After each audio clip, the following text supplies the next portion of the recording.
Steven Milhausen here from DAZN. He doesn't need too much of an introduction. The final UFC pay-per-view of 2025 takes place on Saturday night from T-Mobile Arena in Las Vegas, Nevada. In Canada, you can watch it live on DAZN pay-per-view. He'll be facing off with Henry Cejudo, the one and only Payton Talbott. And, I'm jealous. I see sun. You only got a hoodie on. If I had to walk outside right now in Chicago, Mr. Talbot, I'm wearing a hat, gloves, and a monster coat and dealing with snow shoveling. So I'm very envious right now of you. Yeah, it's really nice out here in Vegas. It was little chilly this week, and when you're cutting weight, you're always cold. So I'm just trying to warm the skin up with the sun a little bit, but it's a nice day. Oh man, you keep showing off. Now I was gonna ask you, are you in the Vegas weather, is it a hoodie shorts, but you went hoodie pants? Yeah, hoodie pants today because there's a little breeze. Gotcha. Now is it flip flops or is it gym shoes? We got the Converse on. I don't know if you can see Oh, them. you got the Chuckies. My niece loves them. My 15-year-old niece. That's all she wears are the Chucky Taylors. They're solid shoes. Those are a go-to usually for me. Oh, those are always the go-to. And get right to it. And Henry, and I don't think many saw this coming. Maybe you did. I sure didn't. Henry was talking yesterday about this is going to be it. Saturday's going to be the final one. Was that something you were expecting heading into Saturday or no?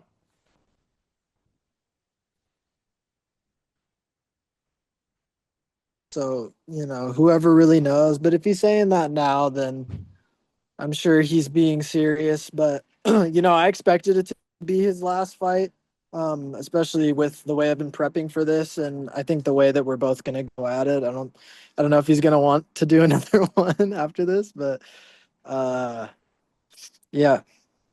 Did you two train together in the past? Because I seen some videos of him on X, and it seemed like you guys had done some work together in the past. I could be wrong though. Yeah. Yeah, he was super generous actually. He like housed me and had me stay with him for a couple days and kind of took me under his wing and let me work with a lot of his like high level guys that were working with him at the time leading up to his fight with Marab.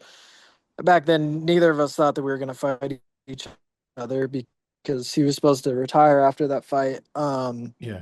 And I was nowhere near the rankings. I think I just had one fight in the UFC at the time, but he saw a lot of potential in me, and that's why we had a mutual friend. So he was like, "Yeah, bring him out. Um, I'll give him some pointers and yeah, give him access to my gym." I talked to guys in MMA. I talked to a lot of guys in boxing, and there's guys that train, girls that train together in different times, and they don't really gain much from it. Some do gain a little. Did you gain anything out of that couple days, or it was just like, hey, this is cool. I'm with Henry Cejudo. I'm just gonna soak everything in, and just like you said, because you weren't of the mindset of someday you two would be stepping into the cage with each other. No, I got a lot out of it actually. One of his striking coaches, his name's Everton Lopez. Okay. I think his last name is Lopez. He was like a Olympic champion in boxing or something. He actually was the reason I think I knocked Gamori out the way that I did. The way he taught me to throw a 1-2 was like changed the way I threw it forever. Um, and it was just having access to a couple of those guys that were in his camp that just made small little tweaks. And he also taught me how important it is to take care of your team and try to build your team around you at the center, but still take care of everybody because this is a very selfish sport and we need teammates that will be selfless and they need access to things so that they can be selfless. And you just have to support your teammates so that they can support you. So yeah, I had quite a bit that I took away from that trip. Do you think he remembers it at all? It doesn't seem like he does. Like he Oh, said about what definitely. you said.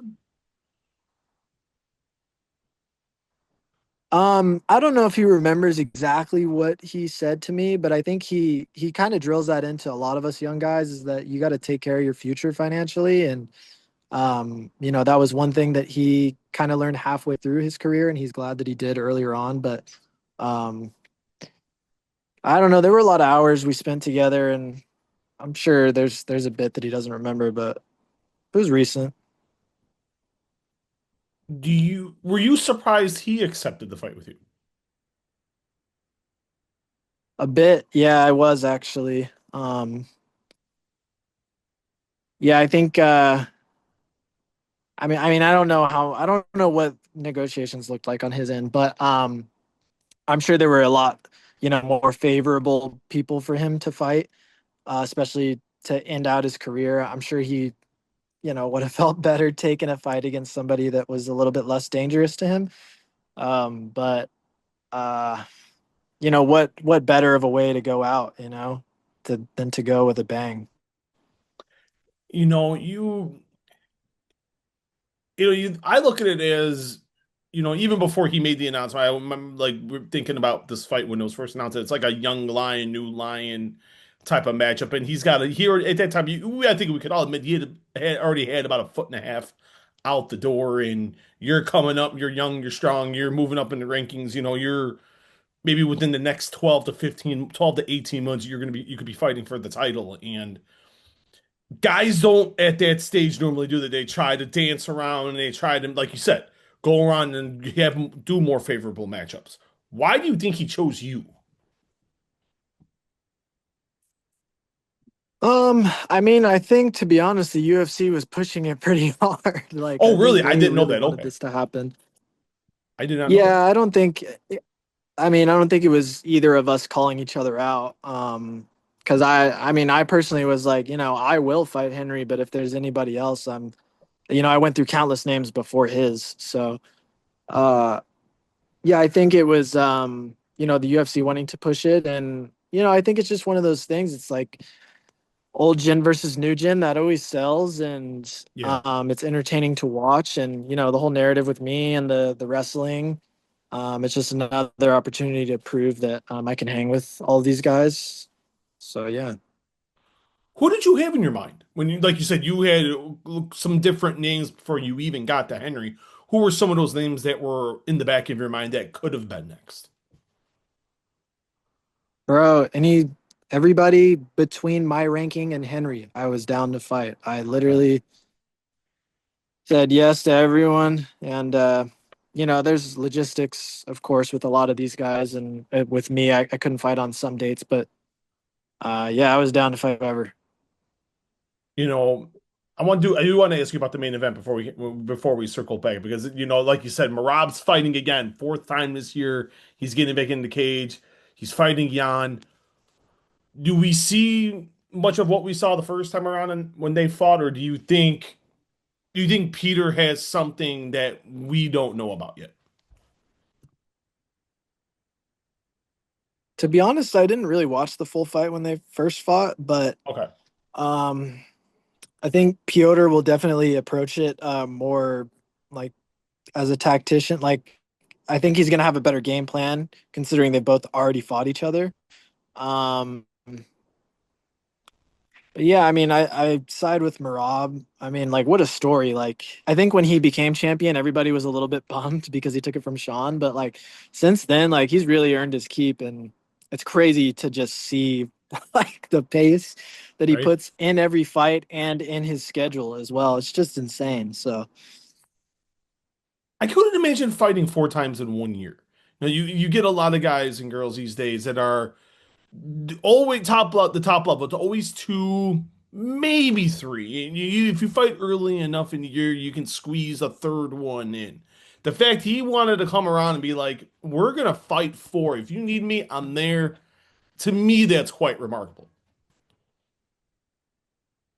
yeah, I fought 4 times. I think 5 times the year I went pro actually, but Okay. to do it at the highest level is something else, man. That's different. So yeah, I agree.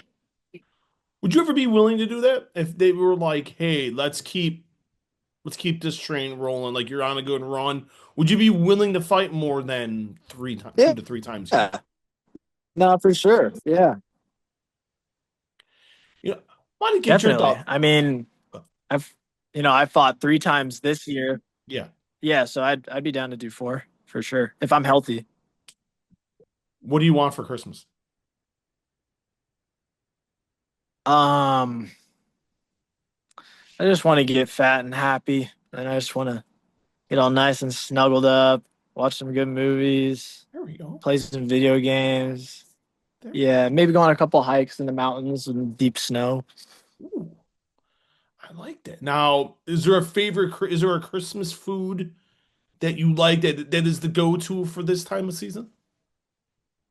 Um, I kind of just eat everything in sight, but Nice. I think sweet potato casserole is like, man, that's so good, and it's warm and it's hearty, it fills you up, puts you to sleep.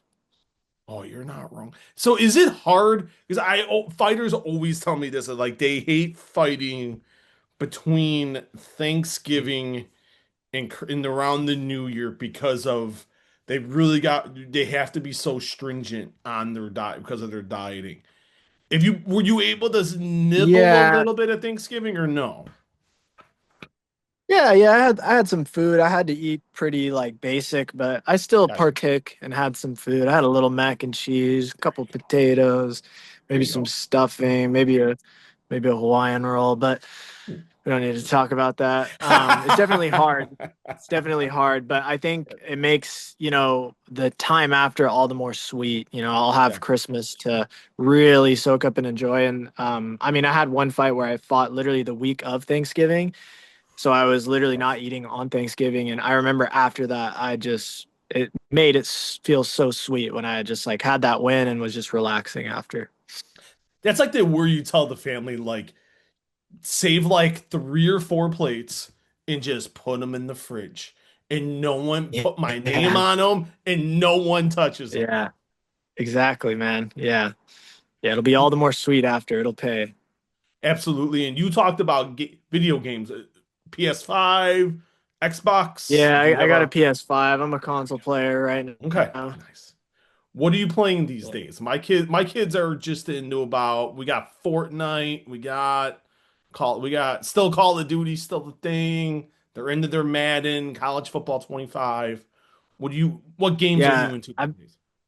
I've been playing Overwatch 2 Ooh, and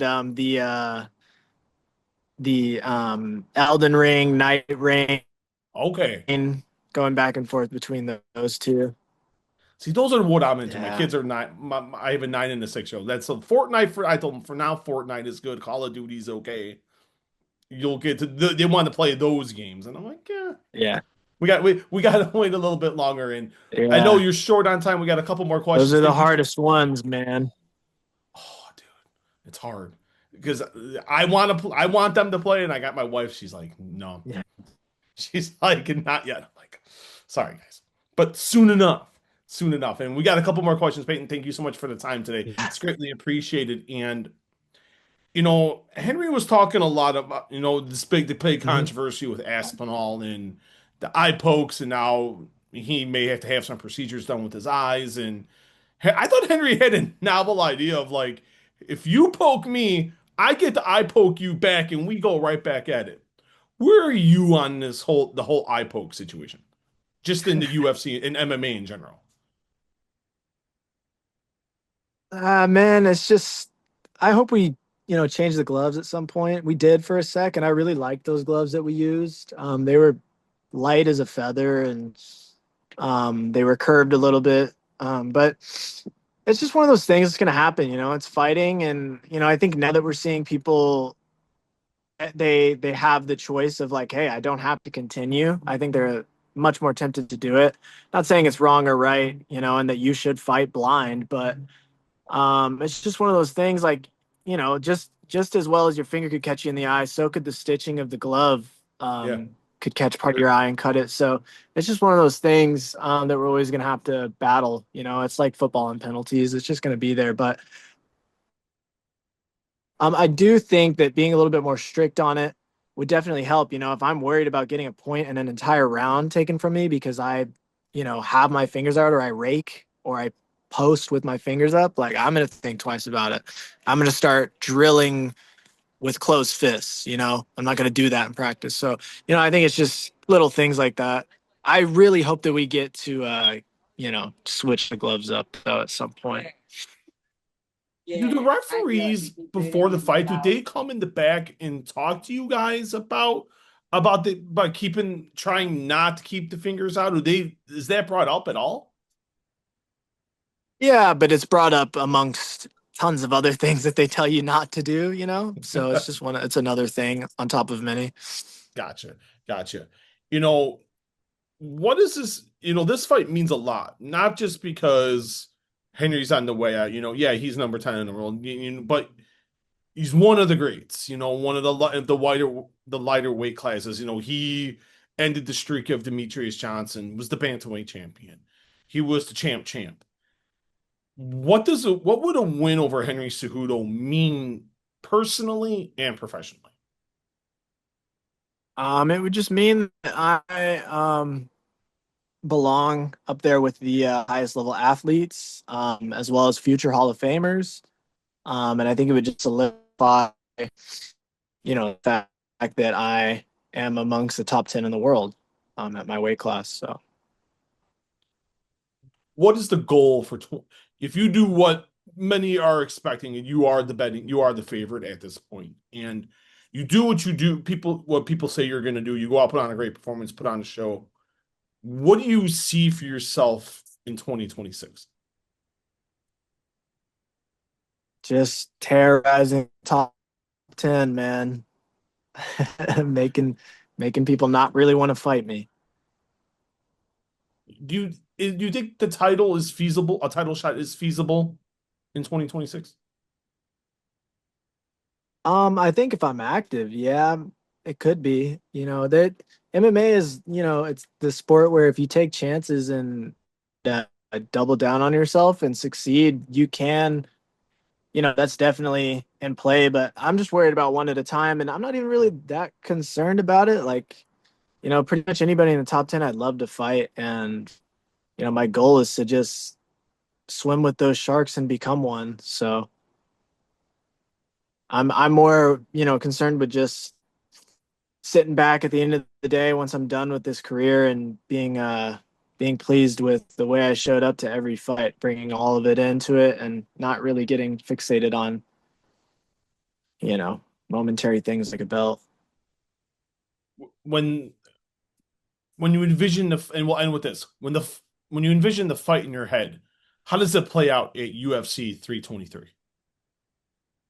Oh, I envision it ugly, man. I think it's going to be a dirty, gross fight, and I think we're both going to be swimming in some deep waters, and I think it's just going to come down to who has more in them. You know, it's going to come down to who we are as people. He will be facing Henry Cejudo Saturday night live on DAZN pay-per-view, UFC 323 from the T-Mobile Arena in Las Vegas, 10 Eastern, out in Canada. If you're watching anywhere else, 9 p.m. Central Time, 8 Mountain Time, and 7 Pacific. Payton, we've never chatted. This has been great. Thank you so much for the time today. It means a lot. Enjoy the Vegas sun. Good luck cutting weight, and we look forward to seeing you in the octagon on Saturday night. Thanks, man. Appreciate it. All right, thank you. Have a good one. You too. Later. Later.